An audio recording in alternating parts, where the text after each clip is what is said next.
অন্যদিকে নির্বাচনের মনোনয়নপত্র বিতরণের সময়সীমা বাড়িয়ে ৩১ আগস্ট পর্যন্ত বাড়ানোর সিদ্ধান্ত জানিয়েছে রাজশাহী বিশ্ববিদ্যালয়ের ছাত্র সংসদ রাকসুর প্রধান নির্বাচন কমিশনার অধ্যাপক ডক্টর এফ নজরুল ইসলাম। এছাড়াও আবাসিক হলের পরিবর্তে ভোট কেন্দ্র হিসেবে একাডেমিক হলগুলোকে নির্বাচন করা হয়েছে।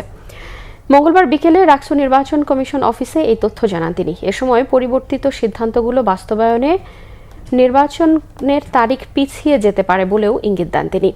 এছাড়াও এমন ঘোষণা আসার পরপরই মনোনয়নপত্র সংগ্রহের জন্য অপেক্ষায় থাকা ছাত্র শিবির সাবেক সমন্বয়ক সালাউদ্দিন আম্মার, সাবেক সমন্বয়ক ফাহিম রেজা সহ রাকসু নির্বাচনের প্রার্থী হতে যাওয়া শিক্ষার্থীরা যথাসময়ে নির্বাচন আয়োজনের দাবিতে রাকসু ট্রেজারার অফিসের সামনে স্লোগান দিতে থাকে। ছাত্র শিবির ও সাধারণ শিক্ষার্থীরা জানিয়েছেন, মনোনয়নপত্র উত্তোলন এবং ভোট কেন্দ্র একাডেমিক ভবনে নেয়ার ব্যাপারে তাদের কোনো আপত্তি নেই। স্থানে রাকসু নির্বাচন হতে হবে, অন্যথায় সাধারণ শিক্ষার্থীরা দুর্বার আন্দোলন গড়ে তুলবে। আজ ছিল মনোনয়নপত্র তোলার শেষ দিন। আগামী 15 সেপ্টেম্বর রাকসু নির্বাচনের দিন ধার্য করা হয়েছে।